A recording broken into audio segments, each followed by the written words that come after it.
दोस्तों नमस्कार, मैं हूं आर्किटेक्ट अशोक गोयल। दोस्तों 24 अक्टूबर को काउंसिल ऑफ आर्किटेक्चर के वर्तमान प्रेसिडेंट हबीब खान जी का टेन्योर पूरा हो रहा है। इस अवसर पर खान साहब ने आर्किटेक्चर लाइव को एक लंबा इंटरव्यू दिया। आर्किटेक्चर लाइव की वेबसाइट पर जाकर मैंने उसको पढ़ा पूरा। जगह जगह से उसमें कोट किया गया है खान साहब को, इन्वर्टेड कॉमास लगा के। मैं उसमें से कुछ चीज़ें पढ़ रहा हूँ और उसमें मेरा क्या सोचना है और मैं आपसे भी जानना चाहूँगा कि आपका क्या सोचना है, वो बताइएगा। खान साहब ने कहा, it is all team work. We have about 40 committees with around 300 people working and 800 members conducting inspections across the country. There is the Vice President and the Executive Committee's support. I am grateful that I got a very good team. In essence, what we started with was together we can bring about a change. And I hope that together we did bring about a change. I hope that the next President could take that forward and get the same support that I did. Khan sahab ने बताया इस बात में कि 40 कमेटियाँ जिसमें 300 लोग थे और 800 लोग कॉलेज के इंस्पेक्शन पे जाते रहे। हाल ही में मेरे पास हरियाणा के एक सरकारी कॉलेज के फैकल्टी मेंबर ने लिख के भेजा कि उस कॉलेज में ना तो इंफ्रास्ट्रक्चर प्रॉपर है और महिलाओं के लिए टॉयलेट भी पिछले कुछ दिनों में बना है। तो किस प्रकार से काउंसिल ऑफ आर्किटेक्चर की टीम कॉलेजों का इंस्पेक्शन करती है, इस पर मैं क्या टिप्पणी करूं। School of planning and architecture के बारे में मेरे कई वीडियोस ऑलरेडी आ चुके हैं जो आप लोगों ने देखे हैं, जिसमें मैंने बताया है कि किस तरीके से उन फैकल्टी मेंबर्स को वहां पर नियुक्त किया गया है जिनके पास वो डिग्री नहीं है जिसको काउंसिल ऑफ आर्किटेक्चर मान्यता देती है। एक और मैं खान साहब का कोट पढ़ रहा था, I always feel that criticizing on social media platform is very easy and you think that you have contributed. It does not help.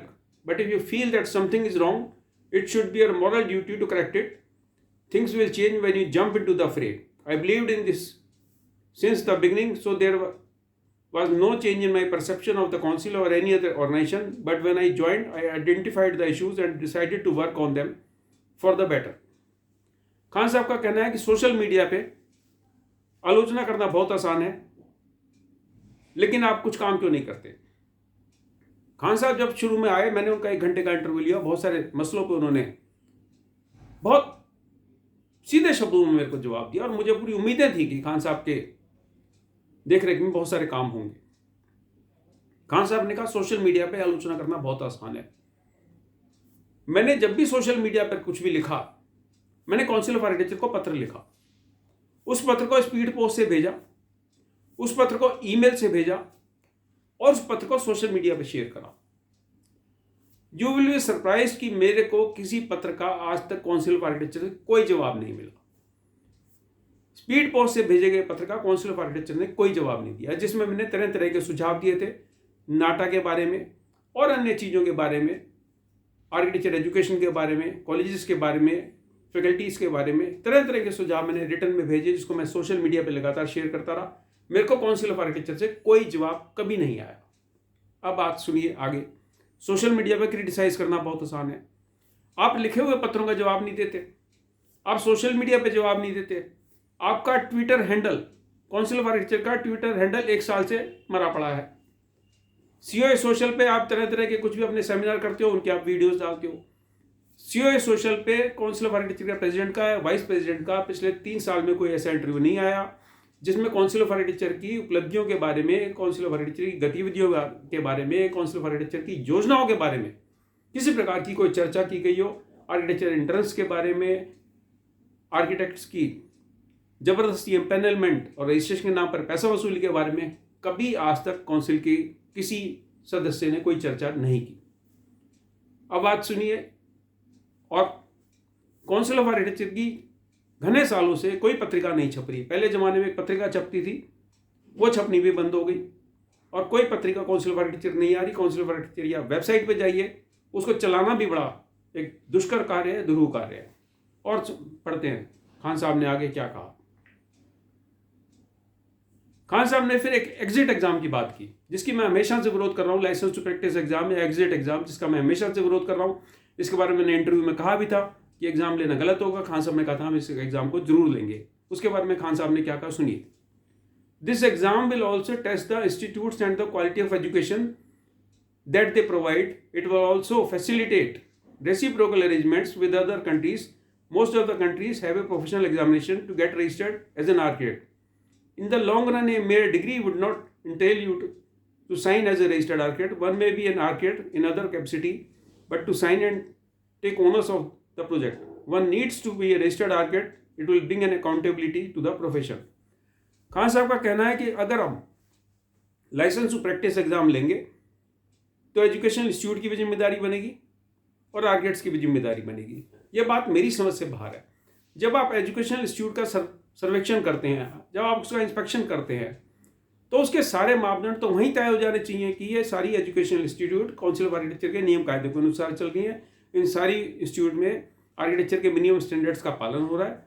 तो फिर जब वहाँ से पास किए हुए बच्चे, उनकी आप क्यों दोबारा से एग्जाम लेंगे? फिर आप कहते हैं जी विदेशों में हो रहा है। आप एक चीज़ देखिए, जब पिछले दिनों सुप्रीम कोर्ट का निर्णय आया और सुप्रीम कोर्ट ने यह कहा कि आर्किटेक्चर प्रैक्टिस के लिए आर्किटेक्ट होना जरूरी नहीं, यानी सिविल इंजीनियर या और लोग भी आर्किटेक्चर की प्रैक्टिस करते रहे हैं, कर सकते हैं। जब सिविल इंजीनियरिंग का 4 साल का पेपर है, 4 साल की पढ़ाई है, उसके बाद उनका कोई लाइसेंस टू प्रैक्टिस एग्जाम नहीं होता, तो 5 साल की पढ़ाई करने वालों के लिए आप लाइसेंस टू प्रैक्टिस एग्जाम ले रहे हैं। क्यों? क्योंकि अमेरिका वाले कर रहे हैं, क्यों लंदन वाले कर रहे हैं, क्यों किसी और कंट्री वाले कर रहे हैं। हम इनकी नकल क्यों करें? हम इनका पालन क्यों करें? एक चीज और समझिए, किसी भी प्रोफेशन के लिए 3 चीजें बड़ी अहम हुआ: पब्लिक पॉलिसी, साइंस और लॉ। इन तीनों का ख्याल रख के ही कोई भी एक्ट बनाया जाता है। पब्लिक पॉलिसी ध्यान में रखे कि देश के लोगों को पढ़े लिखे आर्किटेक्ट्स मिले, क्वालिफाइड लोग मिले। इसी वजह से आर्किटेक्ट का परिकल्पना की गई और इस आर्किटेक्ट्स एक्ट को बनाने में अधिकतर सिविल इंजीनियर्स का हाथ था। अब बात आई साइंस की।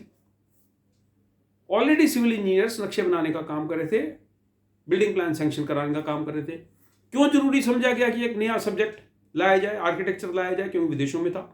तो यह तय पाया गया कि कोई इंजीनियर को इस तरह की पढ़ाई नहीं कराई जाती डिजाइन ओरिएंटेड, जो आर्किटेक्ट्स को कराई जाए।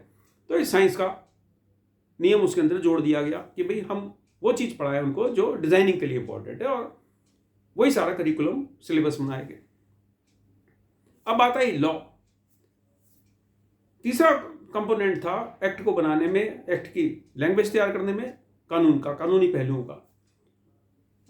जब भी आप कोई एक्ट बनाते हैं तो उसमें एक एक शब्द, एक एक कॉमा, एक एक पूर्ण विराम की अहमियत होती है।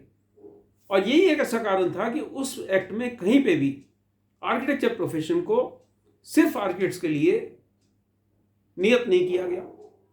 आर्किटेक्ट शब्द पे रोक लगाई गई कि कोई दूसरा व्यक्ति इसका इस्तेमाल नहीं करेगा जो काउंसिल से रजिस्टर्ड नहीं है, लेकिन आर्किटेक्चर प्रैक्टिस पर रोक नहीं लगाई गई। अब आप देखिए कि लगातार ये बात चलती आ रही है, बहुत समय से बात चलती आ रही है आर्किटेक्ट्स एक्ट में हम परिवर्तन करेंगे। पिछले 3 साल में आर्किटेक्ट्स एक्ट में परिवर्तन करने के लिए काउंसिल ने क्या करा, सर्वविदित है। आर्किटेक्ट्स एक्ट में परिवर्तन करने के लिए क्या मजमून भेजा गया था, वो सर्वविदित है। तो ये एक बड़ी विचित्र बात है। मैं पिछले 1 साल से ज्यादा से काउंसिल ऑफ आर्किटेक्चर से, प्रेसिडेंट से समय मांग रहा हूं कि मेरे से बातचीत करें, आप अपनी उपलब्धियां बताएं, हमें जानकारी दें, हमें बताएं कि आपकी क्या योजना है, क्या हमें बताएं कि आपकी क्या योजनाओं में कमी रह गई, कौन कौन से काम आपके करने के रह गए। मेरे को नहीं समय दिया गया।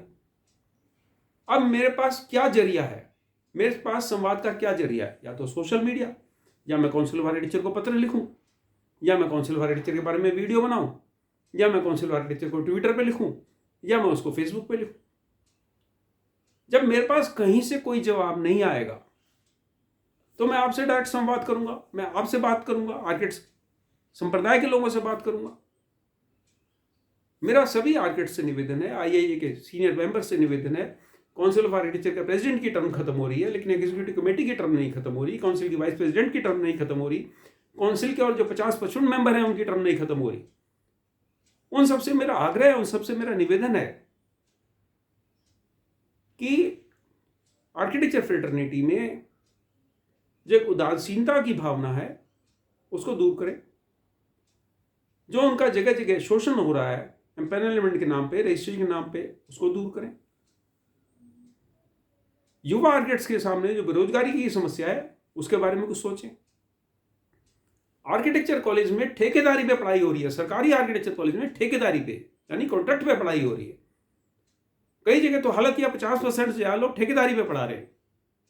भाई सरकार कॉलेज के लिए फंड दे रही है, कोई पैसे की कमी नहीं है, तो जिस फैकल्टी मेंबर को 1.5 लाख रुपए सैलरी या 2 लाख रुपए सैलरी मिलनी चाहिए, आप क्यों चाहते हो 40,000 या 65,000 में पढ़ाए?